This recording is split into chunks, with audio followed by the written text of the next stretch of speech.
자, 그 다음에 이제 예술과 매출의 상관관계. 이게 뭔 얘기냐면, 특히 야외 카페 얘기인데, 이 건축사한테 이거를 맡기면, 비싸면 비쌀수록, 그러니까 비싼 돈을 지불할수록 그 업체는 정말 멋진 건물, 멋진 인테리어를 하려고 그래요. A급 인테리어 업체가 있다고 쳐봐요. 거기 진짜 비싸거든요. 그 A급 인테리어 업체가 A급의 돈을 주고 카페를 차리려고 하는 사람을 만났어요. 그러면 정말 멋지게 하고 싶지 않겠어요? 사람이 인지상정인데 작품 하나 만들어 보고 싶어 하는 거거든요. 그럼 과연 그 사람들이 예술과 작품에 대한 열정이 우리의 매출에 도움이 되느냐, 그 상관관계는 얼마나 있느냐, 제가 보기에는 별로 없습니다. 그 돈 들인 만큼 못 뽑습니다. 제 경험은 그래요. 그래서 업체는 비싼 돈을 주면 작품을 만들고 싶어 합니다. 뭐 인테리어가 됐든 특히 건축이 됐든. 근데 이런 뛰어난 작품, 그들이 생각하는, 업체에서 생각하는 뛰어난 작품은 매출을 올리는데 도움을 주지 못합니다. 어느 정도 도움은 주죠. 당연히 도움은 주는데 그 비용만큼의 가치를 발휘하지 못한다는 얘기입니다.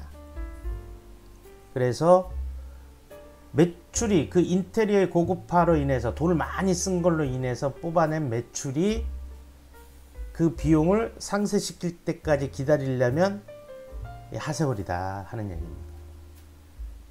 우리가 흔히 이렇게 보면 보증금은 어찌됐든 그렇잖아요. 가지고 나오는 거잖아요. 손해보는 돈은 아니지 않습니까? 물론 이 보증금도, 이게 이제 보증금 복잡한 얘기인데요. 요거는 이제 차치하고요. 오늘 주제는 아니니까. 권리금 어떻습니까? 권리금은 이제 요즘 이 시대에는 점점 줄어들고 사라지고 있는 돈이죠. 그러니까 이거는 또 날아가는 돈입니다. 그래서 권리금 없어야 되고, 권리금 가능하면은 내지 말아야 되고, 그 없는 데를 찾아야 되고. 마찬가지입니다. 인테리어, 이게 이제 초창기 사라지는 돈이거든요. 만약에 망했어요. 제가 요즘 악플 엄청나게 많이들 다는 부분이 그 부분인데, 정말 제가 감히 말씀드리는데, 인테리어가 20년 전에 어떤 젊은 그 건축 설계사를 만났어요. 제가 그 친구가 꽤 친했는데, 그 친구가 20년 전에 저한테 그 얘기를 하는 거예요. 아유 사장님, 인테리어가 쓰레기입니다. 결국 쓰레기가 되는 게 인테리어예요. 뭐 이런 얘기를 하는데 나는 그때 도저히 이해를 못 하겠더라고, 그거를. 지금 아마도 제가 오늘 하고 있는 이 얘기를 처음 듣는 분들은 그때의 저의 심정하고 똑같을 거예요. 이게 뭔 뚱딴지 같은 소리야. 근데 3년 안에 망했잖아요. 그러면 그게 1억이든 2억이든 인테리어를 들였어요. 그럼 그게 쓰레기지 뭡니까? 그렇지 않아요. 그래서 그 3년 안에 그 인테리어 값을 뽑는다고 하더라도 그게 뭐 도대체 얼마나 큰 가치가 있다는 얘기예요. 그게 우리가 저 이태리나 프랑스나, 제가 젊은 시절이든 뭐 유럽을 많이 갔는데, 거기 가보면은 대부분의 카페라든지 식당이라든지 이런 애들이 우리나라 빈티지 유행했던 것이 거기서 따온 건데 그냥 있는 대로 해요. 뭐 별거 안 해요. 자기 건물이 아닌 이상 투자를 안 합니다. 모든 사람이 그런 인식을 갖고 있으니까 소비자들도 그런 인식을 똑같이 갖는 거예요.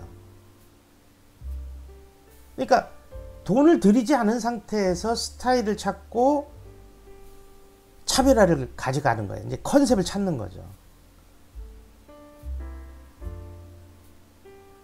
그래서 인테리어는 자칫 잘못하면 리스크가 큰 투자가 될 수가 있습니다. 우리는 미래를 몰라요. 진짜 1년 이후의 상황은 모릅니다. 1년 이내의 상황은 알 수가 있을 것 같아요. 짧은 기간은. 하지만 1, 2년 뒤의 상황은 절대 알 수가 없어요. 덕분이라도 모릅니다. 그걸 누가 맞추겠어요? 그 미래에 벌어질 일을. 그걸 안다고 하는 사람이 거짓말이지. 근데 내가 경험도 없는데, 특히 경험도 없는데 몰빵을 한다? 인테리어에? 이거는 어리석은 일이라고 생각을 합니다. 그래서 비싼 인테리어는 매출을 못 따라간다. 그렇고요. 아까도 말씀드렸듯이 그러면은 비법은 뭐냐? 반셀프 인테리어입니다. 직접 시공을 하는 겁니다. 주인이 직접 시공을 하는 것은 인테리어 기술자들 또는 이렇게 이제 부분 건축 면허를 갖고 있는 사람을 쓰는 거거든요. 그렇게 쓰게 되면은 가장 합법적이고 가장 비용을 줄일 수 있는 방법이에요. 이제 문제는 두려운 거죠. 안 해봤으니까 두려운 거죠. 그래서 그 두려움은 뭐냐? 이게 어떻게 해야 될지를 모르는 거예요. 그럼 어떻게 해야 될지를 아는 게 바로 공사 도면이다. 도면이 있으면 도면을 기술자한테 주면 그 도면을 보고 기술자는 그대로 공사를 합니다. 그러니까 반셀프 인테리어를 하는 점주는 도면에 대해서 많은 도면을 다 이해할 필요는 없어요. 내 카페의 도면에 대한 이해만 있으면 돼요. 그러니까 이런 거죠. 뭐 물론 덕분이네는 도면을 그리고 이러면서 컨셉을 잡고 하지만 뭐 하다못해 이제 크몽에 가면 크몽에 모르긴 했는데 이제 몇십만 원 또 내지는 1,200만 원을 주면은 도면을 그려주는 사람이 있어요. 그럼 나는 이런 생각을 가지고 이렇게 하려고 하니까 좀 이거를 공사가 진행될 수 있도록 도면을 그려주세요. 뭐 평면도 천장도 뭐 전기 도면 이렇게 그려주세요 하면 그려줍니다. 돈을 받고. 그러면 그 도면이 있고 그 도면에 대해서 내가 이해를 한다면 반셀프 인테리어는 크게 어렵지 않게 할 수 있다는 거예요. 물론 현장에서 돌발적인 사태들이 발생할 수 있어요. 그 돌발적인 사태들은 헤쳐나가는 거죠. 뭐 어떻게 해요. 그러니까 이제 덕분이네가 있으면은 옆에서 같이 도우면서 하면 뭐 어려운 일이 아닌데 혼자서 이걸 쳐낸다 그러면 혼자서 극복을 해야 되고 극복을 하는 것도 그렇게 어렵지 않습니다. 다 사람 사는 일이에요. 그래서 기술자를 구하고요.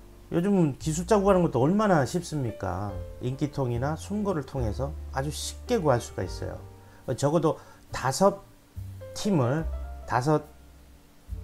기술자를 찾아서 그들한테 견적을 받고 도면을 보여주고 그 견적의 가격과 그 사람의 이렇게 이제 뭐 내가 살아온 바로 사람 보는 눈으로 저 사람이 가격도 적당하고 성실할 것 같다. 그러면 이제 그 사람한테 맡기면 되는 겁니다.